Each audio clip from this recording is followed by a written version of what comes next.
Uma boa noite, meus irmãos. Que a graça e a paz do Senhor Jesus estejam presentes nas nossas vidas. Vamos abrir, por favor, a Bíblia no livro de Gênesis, no capítulo 3.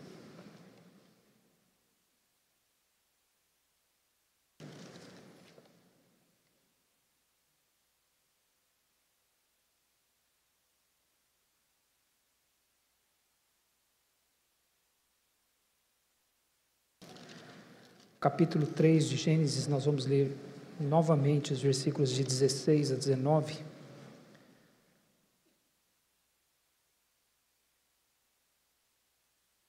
E meu desejo concluir esta passagem hoje à noite com os irmãos.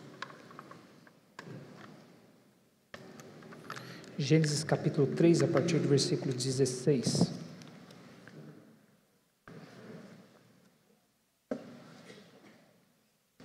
Diz assim a palavra do Senhor: E a mulher disse: multiplicarei sobremodo os sofrimentos da tua gravidez, em meio de dores darás à luz filhos, o teu desejo será para o teu marido, e ele te governará. E a Adão disse: visto que atendeste à voz de tua mulher e comeste da árvore que eu te ordenara não comesses, maldita é a terra por tua causa, em fadigas obterás dela o sustento durante os dias de tua vida. Ela produzirá também cardos e abrolhos, e tu comerás a erva do campo. No suor do rosto comerás o teu pão, até que tornes a terra, pois dela foste formado, porque tu és pó, e ao pó tornarás. Até aqui. Nós temos olhado aqui, irmãos, para os juízos específicos de Deus sobre o pecado. O texto de Gênesis 3, e versículos de 14 a 19, nos mostra que nós temos uma lembrança constante de que nós pecamos contra o nosso Deus. No entanto, nós sabemos que o nosso Deus, Ele é misericordioso e Ele deseja que todos cheguem ao arrependimento. Por isso que Ele deixou consequências do nosso pecado contra Ele. Ele permitiu que houvesse marcas do nosso pecado contra Ele. Como eu tenho dito aos irmãos nesses últimos domingos, Ele colocou a sua assinatura na sentença que Ele trouxe sobre a desobediência ao seu mandamento. E essa assinatura é literalmente uma dor, é uma angústia que se abateu sobre a humanidade por causa do pecado. E isso é um ato da misericórdia de Deus. O fato de nós sentirmos dor é um alerta que nos é dado de que há algo errado. É um comunicado de Deus dizendo que há um problema e que nós precisamos encontrar uma solução. É como a dor que nós sentimos no nosso próprio corpo. Como seria a nossa vida se nós não sentíssemos dor no nosso corpo? Nós nunca saberíamos que há algo errado. Nós nunca saberíamos que tem um problema conosco e nós nunca procuraríamos um médico se nós não sentíssemos dor. E aí nós morreríamos sem descobrir que havia algo errado com a gente. Então a dor, ela tem esta propriedade, ela serve como um sinal de que há algo errado. E assim também é a dor que Deus colocou sobre nós de forma específica como juízo sobre o pecado. O mal se abateu sobre a humanidade. O mal se abateu sobre toda a criação do nosso Senhor Deus, e isso é uma lembrança constante para nós, de que tem alguma coisa errada aqui. E como nós temos visto, Deus não fez isso somente em linhas gerais, Ele fez isso de forma bastante específica, bastante direta. É uma lembrança constante para nós, de que há um juízo de Deus, diante dos nossos olhos o tempo todo. É como, irmãos, um pai e uma mãe tementes a Deus. É assim que pai e mãe tementes a Deus devem proceder. Quando seus filhos lhes desobedecem, eles têm que trazer um juízo específico sobre seus filhos. Eles têm que trazer um juízo específico sobre a desobediência. Nós não gostamos, nós não temos nenhum prazer em causar dor em nossos filhos, mas por vezes nós precisamos fazer isso nós precisamos trazer juízo sobre a desobediência deles, nós precisamos mostrar para eles que há algo errado com eles, que há algo neles que precisa ser modificado, e a dor, ela tem esta propriedade, ela é útil, ela é um ato da misericórdia de Deus, ela é produtiva, a dor produz coisas, ela produz coisas.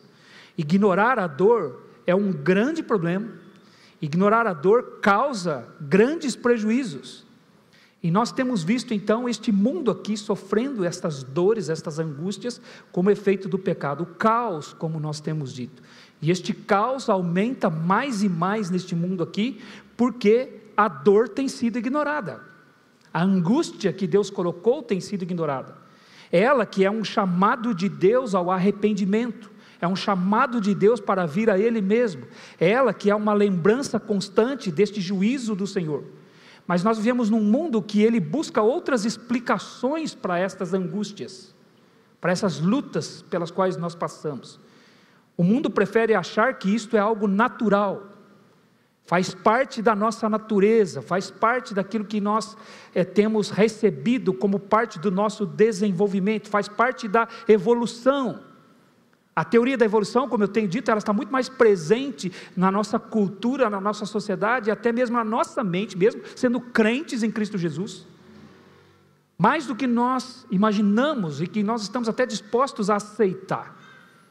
Então, nesse processo, nesse entendimento, as explicações que este mundo dá, elas vêm dizendo que nós sofremos estas coisas porque nós ainda não atingimos um patamar evolutivo onde não haverá mais dor.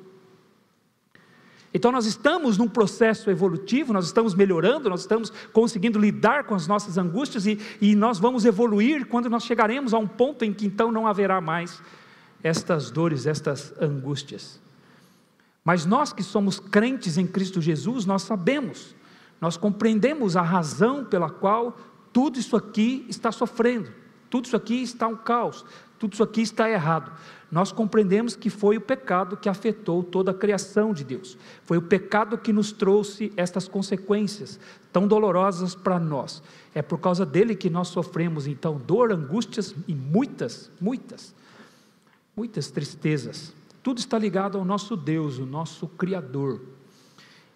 Agora, é por isso também, irmãos, quando nós enxergamos essa realidade, enxergamos as coisas como de fato elas são, é por isso também que nós temos a esperança, nós sabemos qual é a solução para tudo isso, nós sabemos que a solução está no Evangelho do nosso Senhor Jesus Cristo, nós sabemos que a solução é a cruz de Cristo, a solução está no fato dele ter sido obediente até a morte, morte de cruz, como cantamos aqui, como lemos aqui, como oramos aqui nesse culto.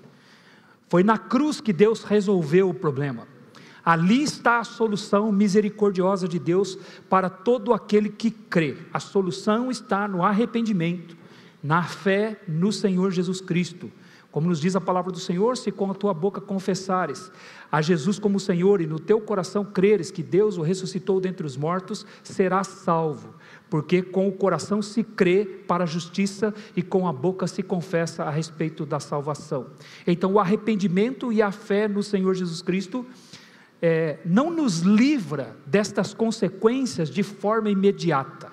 Mesmo sendo crentes em Cristo Jesus, nós estamos sujeitos a estas angústias, a estas dores, mas agora sendo salvos em Cristo Jesus, nós temos a esperança, nós sabemos que haverá um fim para tudo isso, há algo que nos espera, algo que vai transformar tudo isso aqui, nós temos esta verdadeira esperança, nós estamos debaixo ainda desta maldição que Deus colocou aqui, como nós lemos aqui, mas nós temos esta esperança. Então, mesmo sendo crentes, mulheres cristãs sofrem ainda com seus filhos e com seus maridos, homens cristãos sofrem com seus trabalhos, mas eles têm a esperança em Cristo Jesus, eles têm a convicção de que tudo isso aqui é passageiro, eles sabem que haverá um dia em que nosso Senhor virá e tudo isso aqui será redimido, tudo isso aqui será restaurado. O segundo Adão, que é Jesus, não foi desobediente como o primeiro Adão,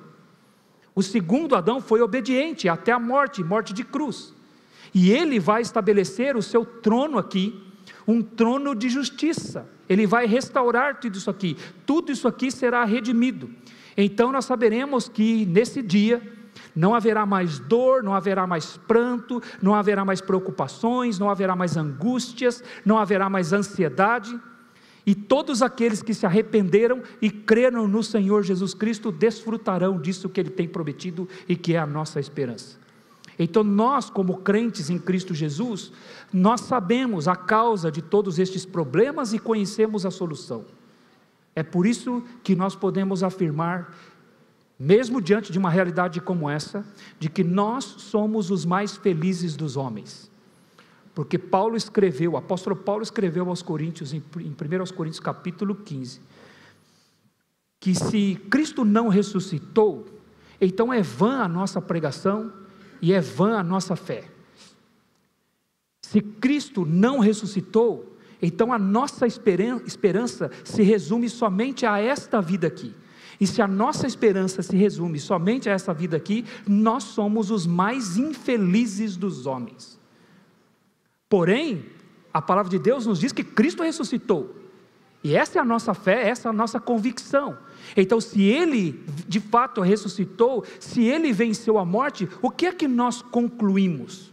Nós concluímos, irmãos, que a nossa fé não é vã, que a nossa pregação não é inútil, e que nós somos os mais felizes dos homens. Então, mesmo em meio a essa angústia toda, que nós estamos atravessando aqui, nós somos os mais felizes dos homens. Ter a esperança em Cristo Jesus faz toda a diferença, irmãos. Nós estamos em vantagem, e posso usar essa palavra mesmo, vantagem, que é isso que a Bíblia diz. Há lucro, grande fonte de lucro é a piedade com contentamento, a Bíblia vai nos dizer em 1 Timóteo capítulo 6, porque a nossa esperança não se limita somente a esta vida aqui. Então, porque nós cremos na Bíblia, nós a vemos como a palavra de Deus para nós, nós temos este conhecimento, nós temos esta esperança, porque nós cremos que a palavra de Deus, ela é suficiente para nós, ela é inquestionável, ela é imutável, ela é inerrante, ela é permanente. É por isso que quando nós nos voltamos para a palavra do Senhor, nós encontramos, somos confrontados com esta dura realidade. Mas nós temos nesta mesma palavra que nos fala desta forma, o verdadeiro alimento espiritual, e isso ao mesmo tempo que nos posiciona com uma mente clara, uma mente sã a respeito de tudo que nós temos nesse mundo aqui, nós temos consolo, nós temos alegria, nós temos paz, porque esse é o efeito da palavra de Deus para nós. O Salmo 19, irmãos, vai dizer que a lei do Senhor é perfeita, ela restaura a alma. O testemunho do Senhor é fiel e dá sabedoria aos simples. Os preceitos do Senhor são retos e alegram o coração. O mandamento do Senhor é puro e ilumina os olhos. O temor do Senhor é límpido e permanece para sempre. Os juízos do Senhor são verdadeiros e todos igualmente justos. Então o que acontece quando nós nos voltamos para a palavra do Senhor? Nós temos a restauração da nossa alma, nós temos sabedoria para a nossa vida, porque ela dá sabedoria aos simples, nós temos alegria para o nosso coração, porque ela alegra o coração, nós temos uma visão clara, nós enxergamos as coisas como de fato elas são, porque ela ilumina os olhos, a palavra de Deus. Nós temos um caminho seguro para seguir, porque a palavra do Senhor permanece para sempre, e nós temos o consolo por saber que tudo isso que está acontecendo é doloroso, mas é absolutamente justo, porque os juízos do Senhor são retos e permanecem para sempre. É por isso que nós fazemos bem em nos voltar para a palavra de Deus, e ela sempre traz estes benefícios para nós. E aqui no texto de Gênesis nós encontramos então as origens. Nós podemos observar o mundo por esta ótica. Respostas nos são dadas aqui. Sabemos por que as serpentes rastejam, porque Deus condenou Satanás e nos deu uma lembrança constante disso. Sabemos por que as mães sofrem ao dar à luz filhos e depois sofrem as preocupações e angústias com eles, porque Deus pôs essa sua assinatura. Ele nos deu essa lembrança constante. Sabemos por que há conflitos nos casamentos, por que há conflitos nas famílias, porque a esposa tenta controlar o seu marido resiste a isso e ele é que a controla. Nós sabemos a origem de todos os problemas. E após a gente ter olhado então para os juízos de Deus sobre Satanás, os juízos de Deus sobre a mulher. No último domingo nós começamos a olhar o juízo de Deus sobre o homem. Então nós temos visto aqui que Deus, Ele mantém a lembrança constante do seu juízo sobre o pecado. E nós vimos então esta lembrança presente na maternidade e começamos a ver esta lembrança presente no trabalho. Então foi o juízo de Deus sobre o homem. A mulher recebeu o juízo no seu universo, nos seus relacionamentos mais íntimos, no relacionamento com seus filhos e no relacionamento com o seu marido. O homem recebeu o juízo no seu universo. E o universo do homem é a terra, o lugar do homem é a terra. Ele vive nela, o homem trabalha nela, este é o universo masculino. E nós vimos domingo passado a causa deste juízo no versículo 17. Visto que destes ouvidos à tua mulher e comesses da árvore que eu te ordenara não comesses. Então o problema não foi somente comer, o problema foi uma inversão de papéis aqui. O homem não cumpriu o seu papel de cabeça sobre a mulher, convenientemente ele deixou que ela assumisse a dianteira, ele deixou que ela falasse e ele a ouviu e comeu o fruto que Deus disse para não comer. Então Deus apresentou a base do juízo. Era justo que Deus fizesse assim. Havia uma razão justa para que Deus agisse assim. Então há uma razão para que todo este mal tenha se abatido sobre nós.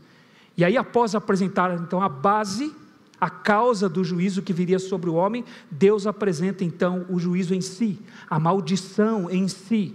Deus diz para Adão: maldita é a terra por tua causa. Amaldiçoar é colocar sob uma situação ruim, é colocar sob uma situação desagradável, uma situação dolorosa.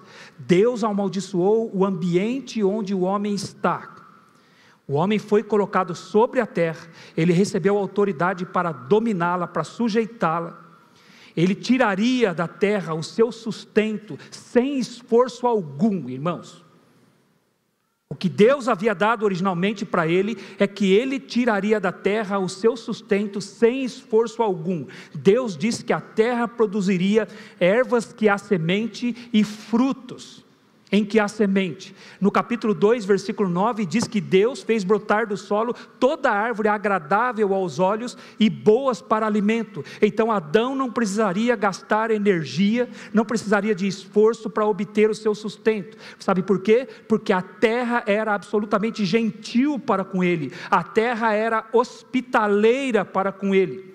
Todo o planeta, irmãos, todo esse ambiente aqui era amigável ao homem, era gentil para com ele, e ele foi colocado aqui para cultivar e guardar, e essa era uma tarefa prazerosa para ele, uma tarefa indolor para ele. Mas Deus amaldiçoou a terra, por causa do pecado de Adão, todo o ambiente foi lançado em ruínas, e agora, irmãos, o seu trabalho vai se tornar árduo, vai se tornar difícil, porque uma inimizade foi criada, foi colocada por Deus entre o homem e o lugar do seu trabalho. Há uma inimizade agora, a maldição atingiu o homem na sua masculinidade. Se o juízo sobre a mulher a atingiu na sua feminilidade, o juízo sobre o homem atingiu a sua masculinidade. O homem é o responsável por ser o provedor. Diante de Deus ele tem essa responsabilidade, ele recebeu de Deus a responsabilidade de produzir para sua esposa, produzir para sua família, sustentar a sua casa, e a terra, imagine só, era sua amiga neste processo, a terra era agradável a ele, e agora surgiu uma inimizade entre ele e a terra.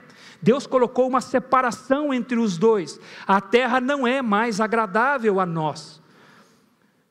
E Deus diz aqui: você vai continuar tirando da terra o seu sustento, mas isso será em fadigas agora. É a mesma palavra que Deus usou para a mulher: em meio a dores darás à luz filhos. E o que ele está dizendo ao homem é que em meio a dores ele então vai obter da terra o seu sustento. Agora, para sobreviver, irmãos, o homem trava uma luta com a terra, é uma luta constante. O sustento não viria sem dor. Essa angústia constante agora faz parte da masculinidade. Aqui, como no caso da mulher, irmãos, não se refere somente a uma dor física. Haverá uma dor física, obviamente, envolvida nisso, assim como há uma dor física envolvida no parto.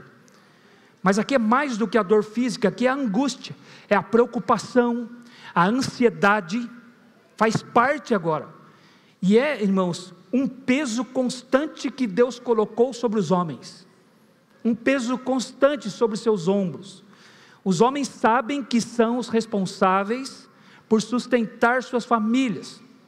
Isso está na masculinidade, está na consciência.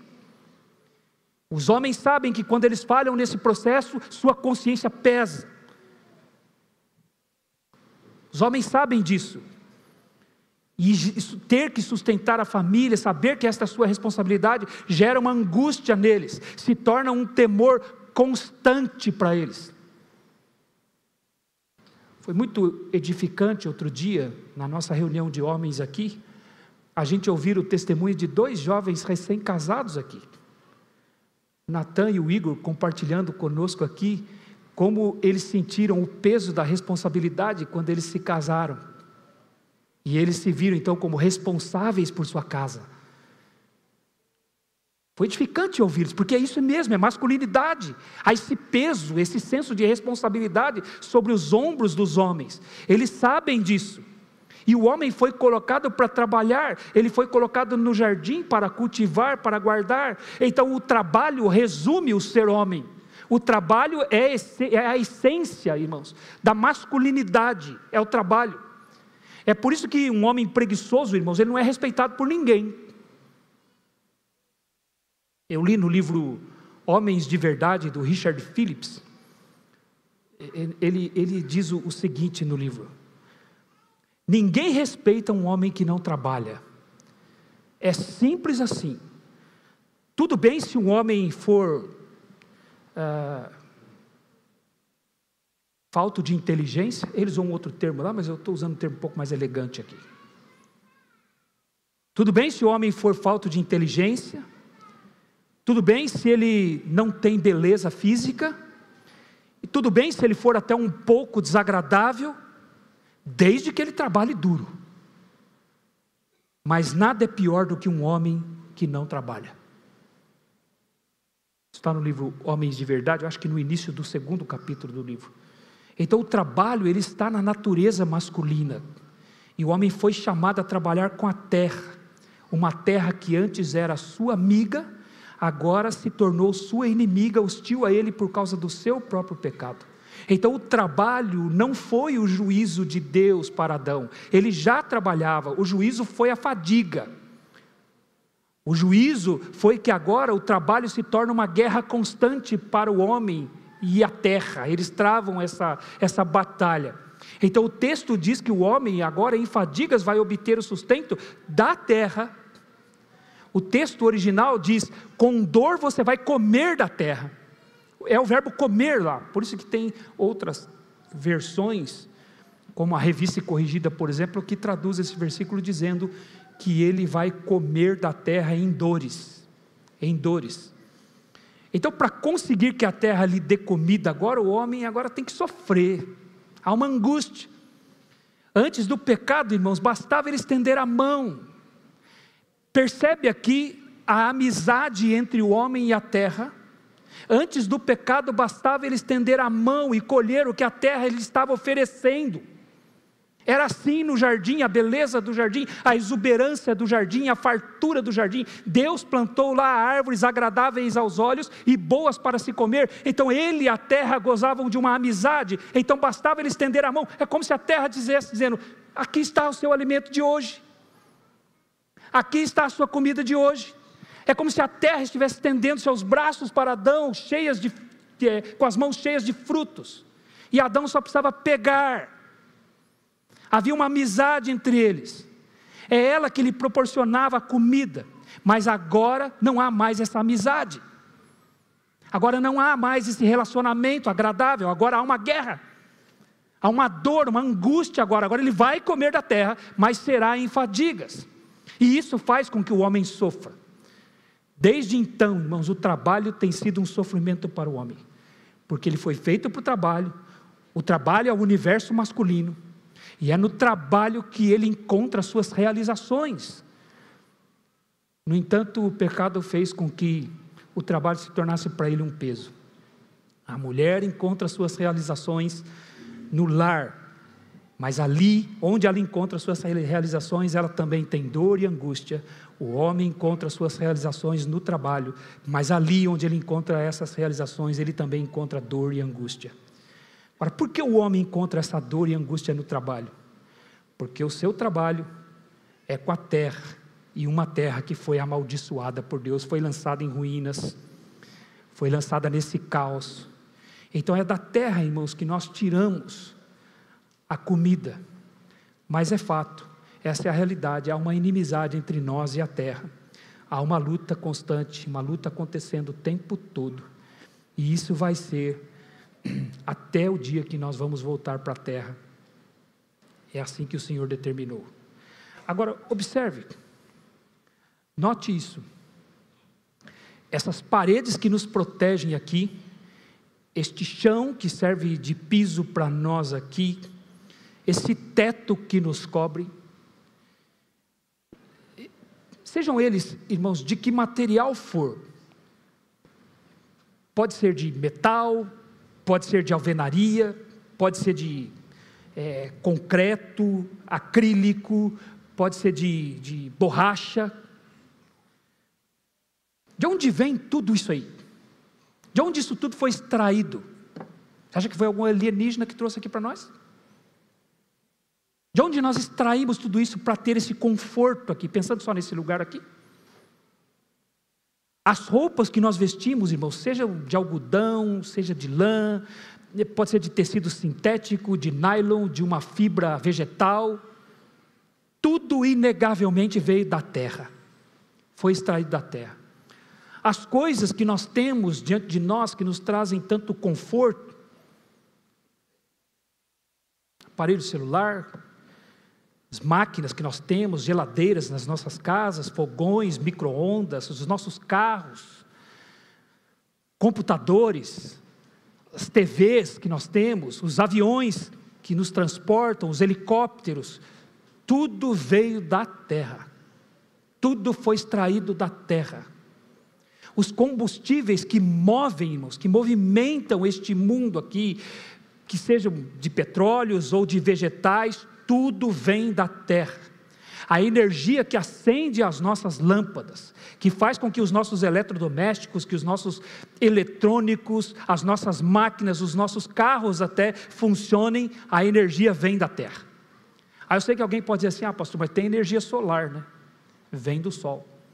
Tem energia eólica, né? Vem do vento. Mas tá bom, como é que nós captamos essa energia? Como é que nós captamos a energia do sol? Como é que nós captamos a energia do vento? Nós precisamos de equipamentos feitos de metal ou outros materiais. Nós precisamos de plástico, nós precisamos de cobre, nós precisamos de alumínio, nós precisamos de aço, nós precisamos de ferro. E de onde nós tiramos tudo isso? Nós tiramos da terra. Irmãos, os nossos computadores, os nossos aparelhos celular e outros equipamentos eletrônicos que nós temos precisam de um chip para funcionar. E sabe como os chips são feitos? Os chips, irmãos, eles são feitos de areia. Sabia disso? São feitos de areia. É da areia que vêm os chips que fazem com que esses nossos equipamentos sejam tão efetivos nas nossas vidas, né? Criamos até uma dependência deles. A areia, na verdade, é dióxido de silício ou sílica. Pessoal, aprendi isso aqui essa semana. Não vai pensando que eu sou um expert nesses assuntos, porque eu não sou. Mas por curiosidade, eu fui ler, fui pensar sobre essas coisas. O silício é o segundo elemento mais abundante que existe. E onde ele está? Ele está na crosta terrestre. Agora é claro, irmãos, que não é você pegar um grãozinho de areia ali, pôr no seu celular, vai funcionar. Tem todo um processo complexo e caro para fabricar um chip, mas ele vem basicamente de areia, da areia. E a areia é abundante na terra, está na terra. Então tudo que nós vemos à nossa volta, que nós usamos, que nós vestimos, tudo veio da terra, nós extraímos da terra, e principalmente, tudo que nós comemos vem da terra, todo o nosso alimento vem da terra. Então alguém poderia dizer, eu tenho um celular, mas eu não, confesso, eu não tive que travar uma grande luta com a terra para eu ter meu celular, ou o meu carro, ou as minhas roupas. Mas é fato, irmãos, que para um celular existir, ter se modernizado e ter chegado até nós da forma como ele chegou, está ao alcance da maioria das pessoas no mundo inteiro. Para ele ter chegado até aqui, irmãos, alguém trabalhou duro, alguém suou, alguém brigou com a terra, alguém lutou com a terra para que isso acontecesse. Talvez você não lutou, você nem sabe, mas para chegar até aqui, suor foi derramado, uma luta foi travada, para que todas estas coisas chegassem até nós, irmãos. Muito trabalho foi feito, muito suor foi derramado, muitas lutas, guerras foram travadas com a terra, e essa luta continua, ela é constante, ela é o tempo todo, porque a terra não nos dá mais o seu sustento como na criação original de Deus, não dá mais, ela agora resiste a nós, para nós obtermos a comida agora, não é? E tudo que nós queremos dela é necessário estar travando essa batalha o tempo todo. É como no casamento, é como na relação com os filhos, é a nossa relação com o trabalho, há uma luta o tempo todo, não há paz aqui, há uma guerra acontecendo o tempo todo, porque a terra foi amaldiçoada. Então, deixe a terra à vontade, e veja o que acontece. Deixe um terreno abandonado por um ano, e volte ali depois para ver o que aconteceu. Eu posso dizer para você, você vai voltar ali depois de um ano, naquele terreno abandonado, você não vai encontrar ali uma cabeça de alface, você não vai encontrar ali pés de couve, você não vai encontrar ali bananeiras, não haverá árvores frutíferas, tenho certeza, não haverá trigo ali, não haverá arroz ali, não haverá feijão ali, você só vai encontrar ervas daninhas, espinhos, abrolhos, sujeira. Deus diz, a terra vai produzir, ela vai produzir algo por si só. Agora, como eu disse antes, produz a terra alimentos para o homem, agora ela vai produzir algo por si só, mas não será os alimentos, agora não será como antes, ela vai produzir, Deus está dizendo, cardos e abrolhos. O que vem agora da terra, irmãos, não é comestível, são ervas tóxicas, ervas insípidas. Agora a terra produz espinhos, espinhos ferem, espinhos nos machucam, espinhos criam repulsa, é como se a terra estivesse dizendo, saia daqui, eu não te quero aqui. São uma demonstração clara para nós o tempo todo do juízo de Deus sobre o nosso pecado. Irmãos, há espinhos até naquilo que é belo, há espinhos nas rosas. Eu gosto muito de uma planta que se chama primavera. Eu sou apaixonado, eu acho lindo quando elas estão assim bem viçosas e todas fechadas, e eu fico encantado com isso. Mas elas têm espinhos, machucam a gente. Mas a cana de açúcar que dá para nós a sua doçura, tem espinhos que são difíceis até de ver. E outro dia, eu estava lá na casa da irmã Milma, ela tem cana lá no quintal dela, ela falou, pastor, quer apanhar? Irmãos, eu esqueci como é que era, e fui entrando no meio lá, peguei, cortei lá, eu esqueci que primeiro você tem que tirar as folhas, limpar primeiro, para depois você pegar, eu fui pegando, quando eu saí, eu estava cheio de espinhos, ela é doce, mas espinha a gente, são espinhos que a gente não consegue ver, quando você passa a mão, você sente a dor, porque eles são minúsculos. Aí eu me lembrei de quando era criança, um jeito que a gente tinha era passar a mão no cabelo, assim, para tirar o espinho. Quem lembra disso aqui? Não é? A gente fazia assim para tentar tirar, porque você olhava, você não enxergava, aliás, ficava aquela fileirinha de espinhos na gente assim, machucando a gente, não dava para tirar um por um, então a gente esfregava no cabelo assim, para ver se saía da gente aqueles espinhos, uma lembrança de que nós pecamos contra Deus. Nós pecamos contra o nosso Senhor. Espinhos têm esse poder, irmãos. Ferem. É por isso que o nosso Senhor Jesus, quando Ele veio ao mundo, na sua obediência, Ele recebeu uma coroa de espinhos. É como se Ele estivesse recebendo a maldição que caiu sobre a terra, Ele estivesse recebendo sobre Ele, para que depois essa terra fosse restaurada quando Ele vier reinar. Quando Ele chegar aqui para reinar, Ele vai poder redimir essa terra aqui, porque Ele recebeu a maldição que caiu sobre ela. Ao receber aquela coroa de espinhos, Ele sofreu a dor dos espinhos. Alguém disse que aqueles espinhos lá, da região da Palestina, eles chegam a ter 5 centímetros de comprimento.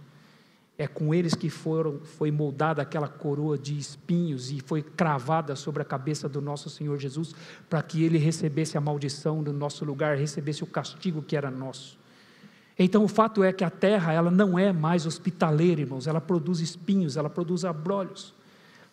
Deixa esse prédio aqui, vamos deixar esse prédio aqui, sem limpar, sem manutenção, por 1 ano, e vamos voltar aqui depois para a gente ver como ele se encontra. Tudo estará destruído, e é uma lembrança constante de que a terra é hostil para nós.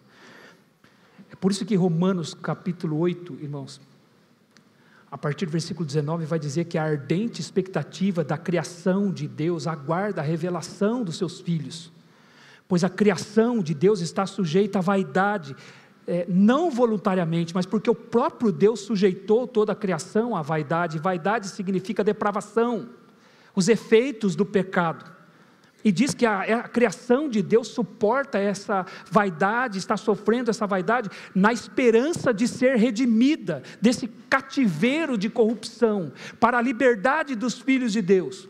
E então lá no versículo 22 do capítulo 8 de Romanos, ele diz: porque sabemos que toda a criação de Deus geme e suporta a angústia até agora. Há um gemido na terra, há uma angústia sobre a terra.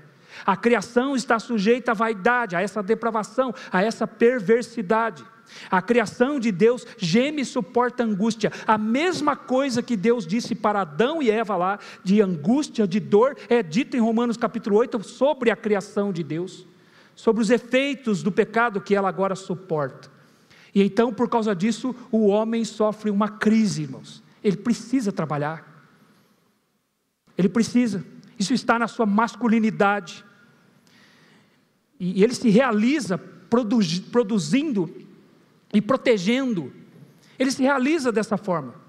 Mas ao mesmo tempo o trabalho agora é essa angústia, essa luta constante para ele, porque a sua subsistência está no trabalho, a sua subsistência está nisso.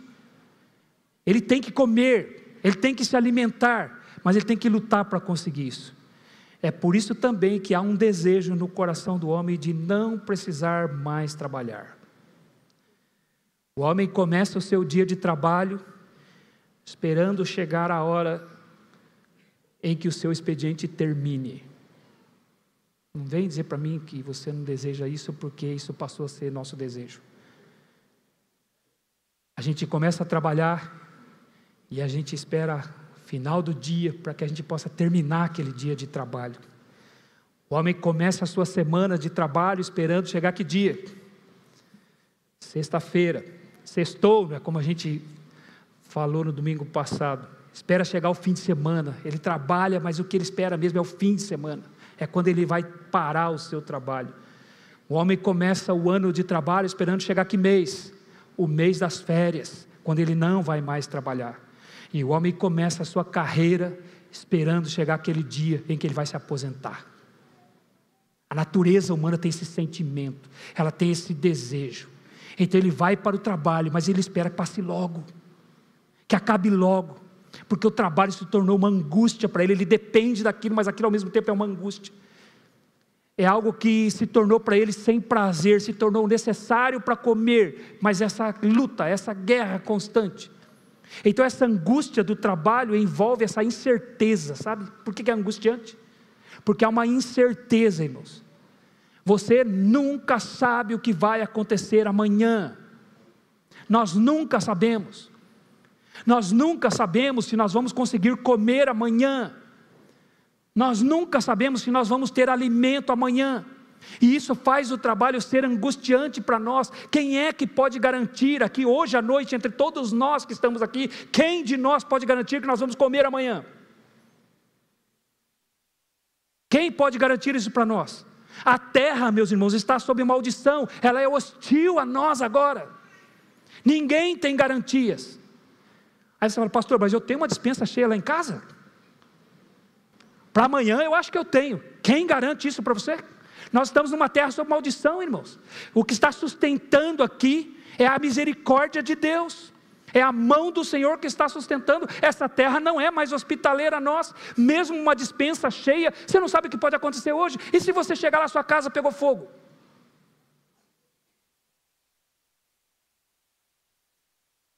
E aí? Quem pode garantir que vai comer amanhã? Quem de nós tem essa certeza? Desastres naturais, irmãos, podem acontecer. E amanhã uma despensa que hoje está cheia pode estar destruída. Destruída, não há garantias para nós, porque nós vivemos mudanças climáticas, essas coisas todas acontecendo. Há incertezas para nós o tempo todo, porque nós estamos lutando com a terra, brigando com ela o tempo todo, e ninguém tem garantia de que amanhã terá o seu alimento. É por isso que o Salmo 127, ele diz, se o Senhor não edificar a casa, em vão trabalham os que a edificam. Se o Senhor não guardar a cidade, em vão vigia a sentinela. Inútil vos será levantar de madrugada, repousar tarde e comer o pão que penosamente granjeastes, porque Ele o dá aos seus amados enquanto dormem. Qual é a garantia que alguém que levanta de madrugada, repousa tarde, tem de que vai comer o seu pão? Tanto que Deus diz, é um pão granjeado penosamente. Sabe o que significa? Com dor. Mesma coisa que Deus disse para Adão, é dito no Salmo 127. É um pão ganho com dor. E ele disse que vai ser inútil para você se o Senhor não abençoar. Será inútil levantar de madrugada, repousar tarde para comer esse pão. Vai ser penoso e não há garantias de que você vai ter. Porque aos seus amados Ele dá enquanto dorme. Mas isso significa que o alimento ele é conquistado com esse sofrimento, trabalho árduo, só para o dia de hoje. E como é que eu sei que eu conquistei o alimento de hoje? Quando eu vou dormir. Quando eu vou dormir, digo, comi hoje. O Senhor me deu hoje. Amanhã eu não sei se vou ter. Sabe, irmãos, a gente vive uma situação econômica assim que ela nos engana. São as mentiras assim que a gente vive que nos enganam e faz com que a gente se distraia, faz com que a gente se anestesie. A gente vive querendo uma anestesia para essa dor, para essa angústia. No Brasil, irmãos, a classe D e E do Brasil gasta um pouco mais de 50% do que ganha com alimento. A classe C gasta em torno de 32%, 33% com alimentação. E as classes B e A gastam 13% do que ganha com alimento. Se nós fizermos uma média disso, irmãos, dá em torno de 32% do que o povo brasileiro gasta com alimentação. Sabe o que significa? Que quase 70% do que nós ganhamos, nós não gastamos com alimentação. Nós gastamos com outras coisas. Nós gastamos para sustentar esse conforto que nós queremos ter, nossa internet, os nossos aparelhos de celular. Nós não trabalhamos pela comida. Aliás, nós trabalhamos, é que nós não enxergamos, porque nós nos deixamos seduzir, anestesiar por este mundo, pelas ideias deste mundo. Então nós achamos que temos garantia. Nós achamos que nós temos esse conforto. Isso faz com que nós esqueçamos da dependência ao Senhor. Então nós não fazemos aquilo que Jesus disse, que é trabalhar pela comida. Ele até disse trabalhar não pela comida que perece, mas pela comida que subsiste pela vida eterna, porque essa é a sina do homem, trabalhar pela comida o tempo todo, o dia todo. Jesus ele disse em Mateus capítulo 6, versículo 25, por isso não andeis ansiosos pela vossa vida, quanto ao que haveis de comer, ou quanto ao que haveis de beber, ou mesmo de se vestir. Não é a vida mais do que alimento, e o corpo mais do que as vestes? Observai as aves dos céus, elas não trabalham, não ajuntam em celeiro, e contudo o vosso Pai Celestial as sustenta. Porventura não valeis vós muito mais do que as aves dos céus? Qual de vós, por ansioso que esteja, pode acrescentar um côvado ao curso da sua vida? E quanto ao que haveis de vestir, Jesus disse, olhai os lírios dos campos, eles não trabalham, não fiam, e Salomão mesmo, com toda a sua glória, não se vestiu como qualquer um deles, porque se Deus veste assim a erva do campo, que hoje existe e amanhã é lançada no forno, não fará o mesmo com vós, homens de pequena fé. Portanto, não vos inquieteis quanto ao que haveis de comer, de vestir, de beber, porque os gentios, são os ímpios que se preocupam com estas coisas. O vosso Pai Celestial sabe que necessitais de todas elas. Mas buscai, pois, em primeiro lugar o reino de Deus e a sua justiça, e todas estas coisas vos serão acrescentadas. E aí no versículo 34 de Mateus capítulo 6, Jesus diz assim, não vos inquieteis com o dia de amanhã, pois o amanhã trará os seus cuidados, basta a cada dia o seu próprio mal. Esta é a angústia do trabalho, é amanhã. Por que Jesus, depois de ter dito tudo isso, disse, não vos preocupeis com o dia de amanhã, basta ao dia o seu próprio mal? Porque o grande problema para nós é o amanhã, é a incerteza, se amanhã eu vou ter. Acha que porque você tem um bom emprego, numa empresa aparentemente sólida, você tem alguma garantia? Nós temos alguma garantia? Meus irmãos, a nossa angústia é porque não há garantias, não há certezas, não há certezas. Nós trabalhamos, mas nunca saberemos se comeremos amanhã, nunca saberemos. É uma certeza que nós gostaríamos de ter, mas nós nunca vamos ter essa certeza, sabe por quê? Porque nós pecamos contra o nosso Deus, nós pecamos contra Ele, e agora essa terra foi amaldiçoada, ela não nos dá mais o seu sustento, ela é hostil agora a nós. Então o jardim do Éden, com toda aquela fartura, irmãos, aquela exuberância, ficou para trás aquele jardim do Éden. A realidade agora é dura, a realidade agora é que sem esforço não haverá esse alimento, há essa angústia constante, essa é a maldição, o trabalho é essa luta angustiante. Manter a vida se tornou uma tarefa árdua, irmãos, árdua. E o juízo de Deus, ele está diante dos nossos olhos o tempo todo. Ser mãe é doloroso, o lar se tornou um campo de batalha, e manter a vida é difícil, essa é a realidade. E tudo isso, irmãos, é para ajudar o homem a entender que há algo errado. Tudo isso é para que ele deseje algo melhor. Tudo isso é para que ele deseje libertação. Tudo isso é para que ele, então, chegue ao arrependimento e vá para aquele que pode trazer solução para todas estas angústias que é o nosso Deus. Então nós vimos a razão da maldição, a maldição em si. E agora no versículo 19, Deus fala a consequência dela. Veja o que Deus diz no versículo 19 para Adão. Deus determinou, no suor do rosto comerás o teu pão, até que tornes a terra, pois dela foste formado, porque tu és pó e ao pó tornarás. O alimento básico agora, irmãos, da vida, ele vai vir com o esforço físico. Suor, o que é o suor?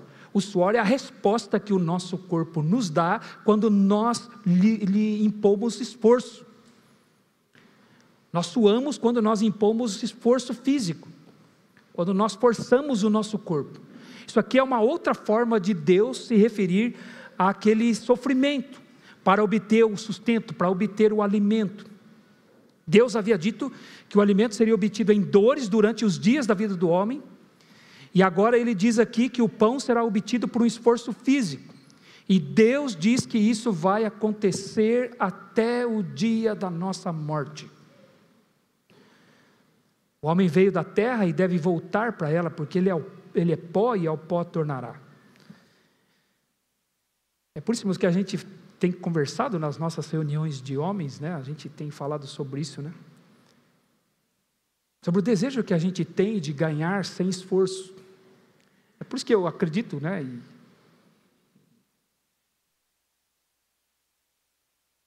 Não deveria repetir, mas vou repetir. Jogar na loteria é um pecado por causa disso, porque é uma tentativa de ganhar sem esforço, de obter sem trabalho. É contrário a Deus, é o endurecimento do coração diante de Deus, é dizer para Deus que não aceita o que Ele fez, que é injusto o que Ele fez. Alguém que se motiva a querer ganhar dinheiro de uma forma fácil, está dizendo isso para Deus. Eu não aceito o que você fez, não é com suor, não vai haver esforço, eu vou conseguir sem esforço. Então a dor, a angústia, irmãos, o esforço físico, eles duram a vida toda. Não há aposentadoria aqui, irmãos. Não havia essa expectativa. Adão viveu 930 anos, e toda a sua vida foi ter que trabalhar pelo seu pão. Não havia planos de aposentadoria, irmãos, não havia sistemas de previdência.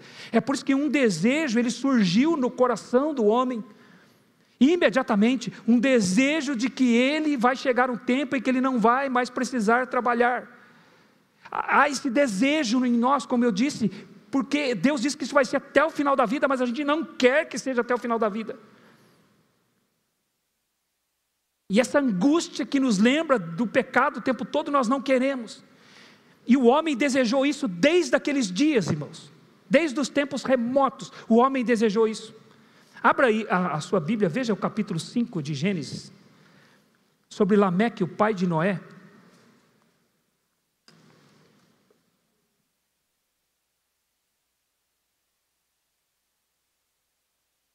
Capítulo 5, versículos 28 e 29, veja. Lameque viveu 182 anos e gerou um filho.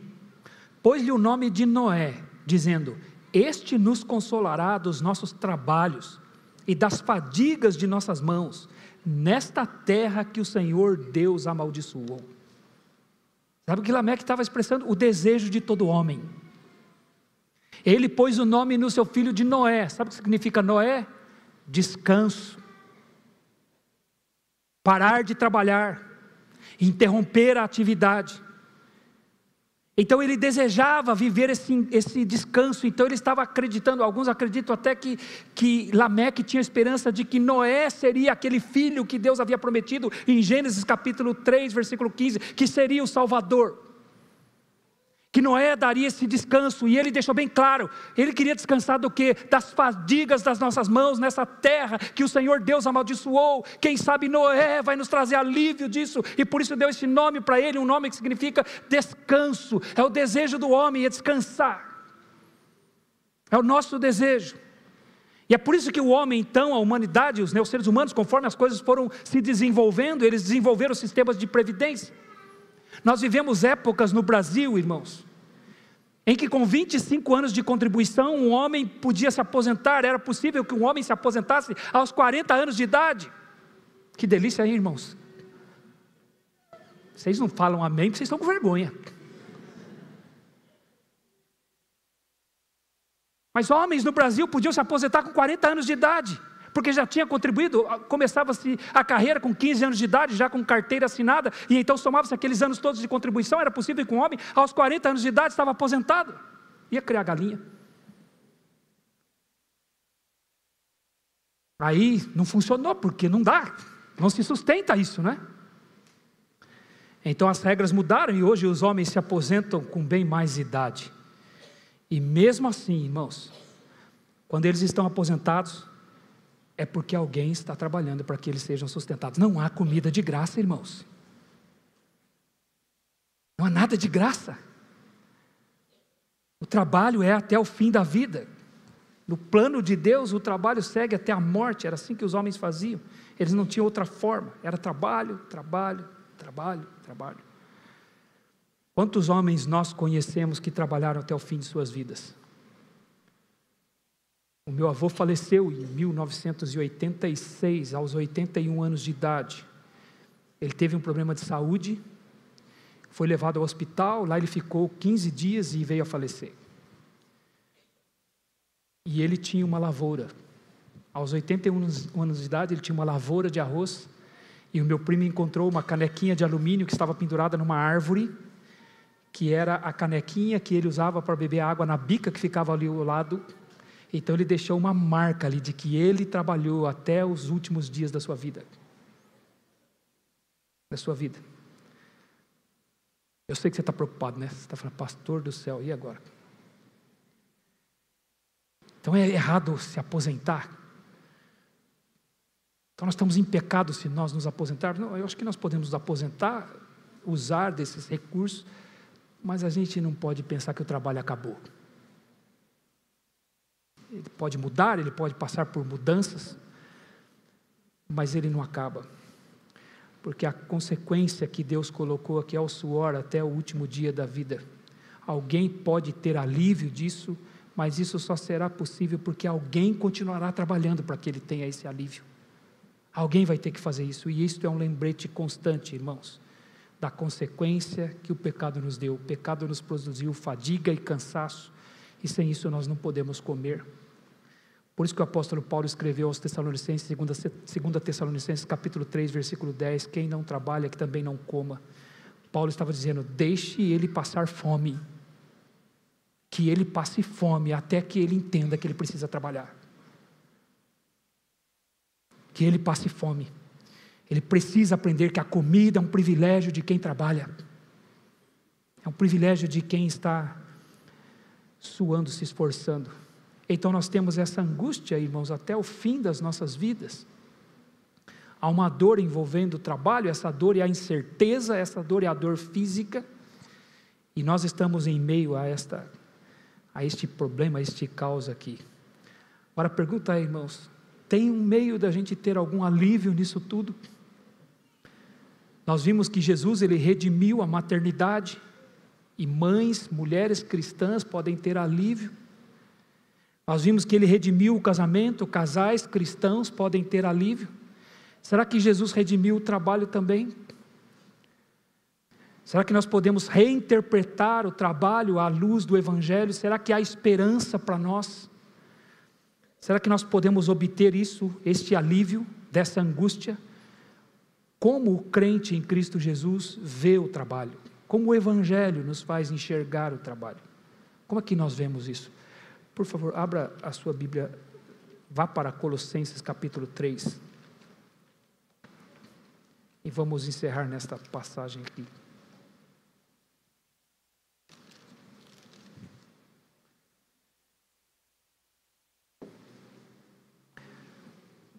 Colossenses, uma carta escrita pelo apóstolo Paulo, e o apóstolo Paulo está falando aqui ao novo homem em Cristo Jesus. No começo do capítulo 3, ele se referiu àqueles que ressuscitaram juntamente com Cristo. Se fostes ressuscitados com Cristo, buscai as coisas lá do alto, onde Cristo vive, assentado à direita de Deus. Pensai nas coisas lá do alto, não nas que são aqui da terra, porque morrestes e a vossa vida está oculta juntamente com Cristo em Deus. Então o que ele está dizendo é que estes homens agora, esse crente, ele deve pensar agora como alguém do céu e não alguém da terra. Ele não pensa como alguém daqui, porque agora ele está oculto em Deus, a sua vida está oculta em Deus, ele não mais vive, mas Cristo vive nele. Ele vive a sua vida em Cristo agora. Isso significa que agora tudo à sua volta, a sua forma de ver as coisas, deve refletir a sua nova natureza em Cristo Jesus. Ele vai reinterpretar tudo, porque ele agora é um novo homem em Cristo Jesus. Então esta nova vida vai se mostrar nos seus relacionamentos. O apóstolo Paulo fala isso a partir do versículo 18 até o versículo 21. Esposas são submissas aos seus maridos como convém no Senhor, maridos que amam suas esposas e não as tratam com amargura, filhos que obedecem aos seus pais porque sabem que isso agrada a Deus, e pais que não irritam seus filhos, para que seus filhos não fiquem desanimados.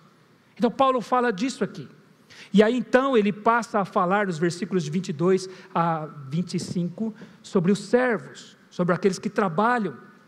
aqueles que têm esta obrigação, e como eles devem ver esta obrigação.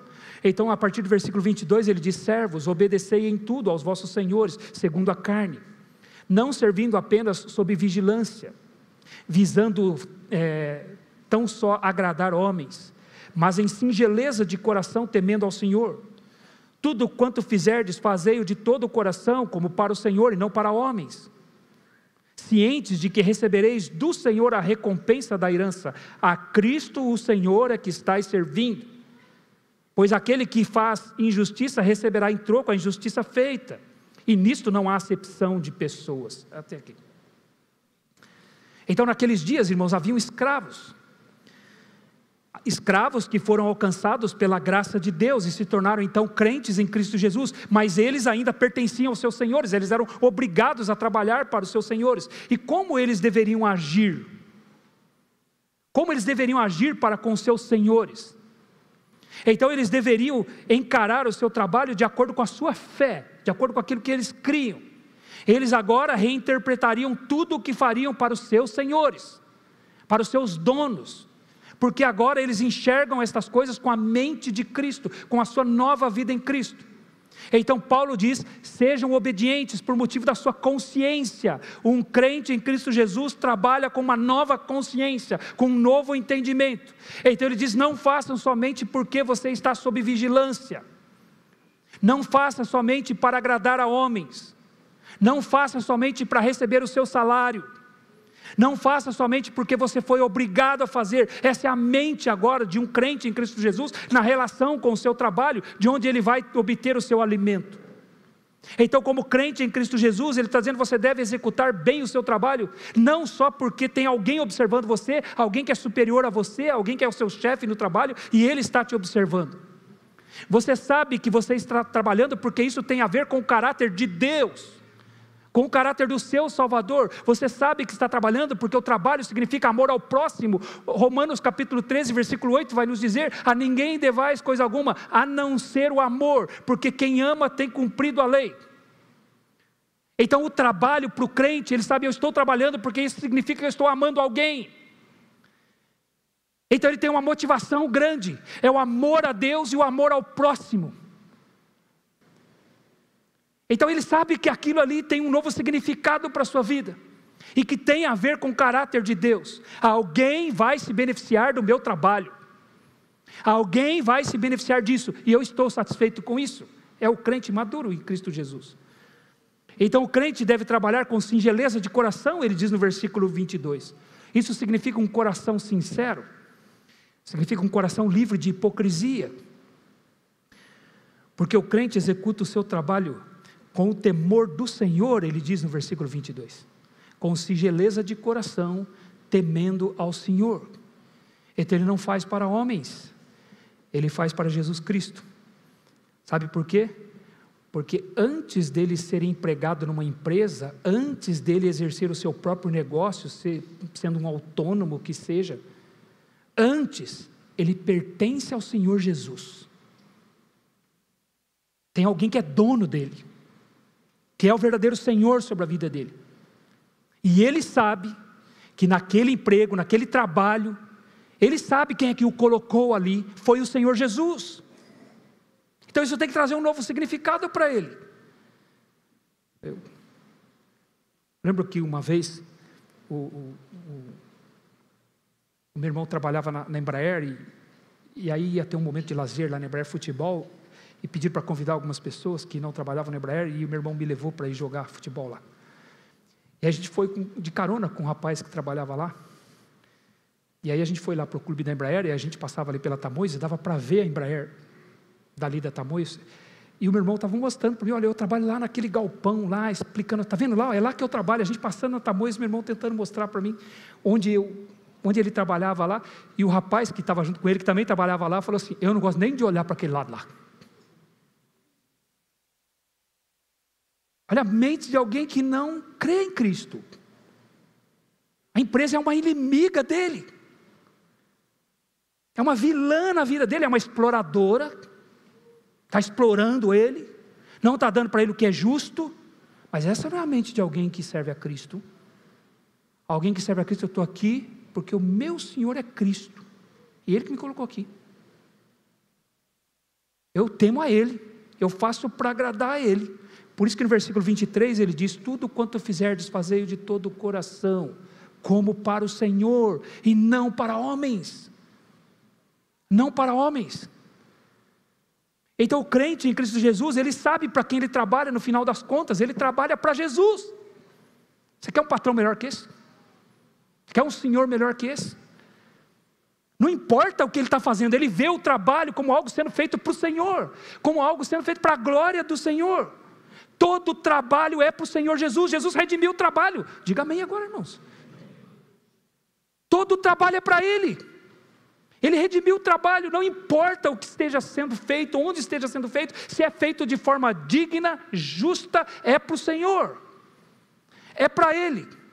É por isso que o crente, irmãos, o trabalho para ele deixa de ser uma angústia constante.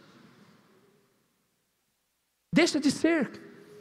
Porque o crente sabe que o seu trabalho é para o Senhor Jesus, seu Salvador. É o seu Senhor e Salvador. Então o trabalho para o crente traz um significado diferente, irmãos. Nem se compara do que isso significa para um incrédulo. Por isso que a gente precisa entender, irmãos, precisamos ser lembrados disso. A diferença entre um crente e um incrédulo não é porque o incrédulo no domingo vai para outros lugares e o crente vai para a igreja. Há uma diferença profunda entre os dois. E essa diferença é tão contrastante quanto um estar morto e o outro estar vivo. E essa é a ideia. Um é morto e o outro é vivo. Então para o crente é tudo novo, é um novo significado. Ele pensa nas coisas do alto, não nas que são aqui da terra. Porque ele sabe para quem ele trabalha. E ele sabe que o seu Senhor vai recompensá-lo. Olha o que Paulo diz. Versículo 24: cientes de que recebereis do Senhor a recompensa da herança, a Cristo Senhor é que estáis servindo. Jesus recompensará todo o trabalho feito com excelência, todo o trabalho, porque todo crente no seu trabalho está servindo a Ele, está fazendo o que o agrada. Seu trabalho é sempre feito para Jesus em última instância, sempre para Ele. Vamos ver aí, é por isso que o crente tem que pensar. Crente tem que pensar. Crente não sai processando a empresa. Você vai processar Jesus? Você vai processar seu Senhor? Você vai processar seu Salvador? É para Ele que você trabalha. Ele é o Senhor. O crente tem essa mente, a mente de Cristo. É por isso que o crente deve ter esse cuidado, irmãos. Então o Senhor Jesus, Ele redime o trabalho. É por isso que o nosso verdadeiro patrão, o nosso verdadeiro Senhor, mesmo que você seja dono do seu negócio, é Jesus. E Ele dá aos seus amados enquanto eles dormem. Ele sabe do que eles têm necessidade, antes mesmo que eles lhes peçam. Ele sabe que eles precisam de comida, de bebida e de vestimenta. E Ele diz: te dei hoje, e amanhã deixa comigo. Não se preocupe com amanhã, deixa que eu cuido de você diariamente, porque Ele é o nosso Senhor. Todas estas coisas lhe serão acrescentadas, o nosso Senhor disse. Então nós temos um trabalho redimido por causa do Evangelho. Amém? Vamos orar? Vamos agradecer ao Senhor pela sua palavra. Nosso Deus e nosso Pai, nós queremos te agradecer, Senhor, pela tua palavra, Senhor. Como o Senhor, ela ilumina os nossos olhos. Como o Senhor, ela nos faz, de fato, enxergar as coisas, Senhor, como elas são. Como de fato, Senhor, ela também nos dá esperança, Senhor, consolo, paz, alegria, Senhor, por podermos entender as coisas, ó Pai, à luz da Tua palavra, Senhor, do que é o Senhor, o Teu caráter, Pai. Ó Senhor, isso nos constrange, Senhor, isso nos faz sentir tão pequenos, porque nós somos assim, Senhor. Como o salmista diz, Senhor, que é o homem para que dele te lembres? Quem somos nós para que o Senhor nos visite? O Senhor que é grandioso. o Criador dos céus e da terra, Senhor, nos visita na nossa fraqueza, na nossa insignificância, Senhor. Então nós queremos te agradecer pela tua palavra, Senhor, pela esperança que ela nos dá, Senhor, pelo entendimento que nós podemos ter por meio dela, Senhor. De fato, Senhor, é precioso para nós, Senhor, escutarmos o que a tua palavra nos diz. Então nós queremos te agradecer, Senhor. E nos ajuda, Senhor, a viver essas coisas, Senhor, a olhar para o trabalho das nossas mãos, vendo o que eles significam, Senhor, para aqueles que estão sob os efeitos da obediência do nosso Senhor e Salvador Jesus Cristo, que foi até a cruz, para redimir as nossas vidas e redimir o nosso trabalho. Que o Senhor nos ajude, Senhor, a enxergar isso a cada dia, Senhor. Abençoe, Senhor, os homens. Cuide de seus corações, Senhor. Que eles possam viver a sua masculinidade, Senhor, com este entendimento, com esta esperança, Senhor, com esta convicção. Cuida, Senhor, dos homens aqui desta igreja. Cuida de nós, Senhor. Que possamos ter o trabalho de nossas mãos confirmado pelo Senhor. Para que nós tenhamos, Senhor, comida, Senhor, na nossa mesa, a cada dia, Senhor. A cada dia. Então nos ajuda, Senhor. Tenha compaixão de nós, tenha misericórdia, Senhor, das famílias aqui da igreja. Cuida, Senhor, dos nossos irmãos, Senhor, que estão desempregados, ó Pai, estão à procura de um trabalho, Senhor. Estão, Senhor, nesta luta para obter, Senhor, o seu pão de cada dia, Senhor. Então cuida, Senhor, de nós, cuida das nossas vidas, consola-nos, ó Pai, o nosso coração, e continua, Senhor, falando conosco por meio da Tua palavra, Senhor. Continua, Senhor, nos ajudando, nós precisamos de Ti, Senhor. Para onde nós iremos, ó Senhor, se Tu tens as palavras de vida eterna? Então cuida de nós, Senhor. É o nosso pedido e a nossa oração, Senhor, que fazemos no nome do Senhor Jesus, o nosso Salvador. Que o amor de Deus e a graça do nosso Senhor e Salvador Jesus Cristo, a comunhão e a consolação do Espírito Santo estejam presentes nas nossas vidas, hoje e sempre. Amém. Nós vamos assim, irmãos, ouvir o pós-lúdio e encerramos o nosso culto. Desejo a todos que tenham uma excelente semana.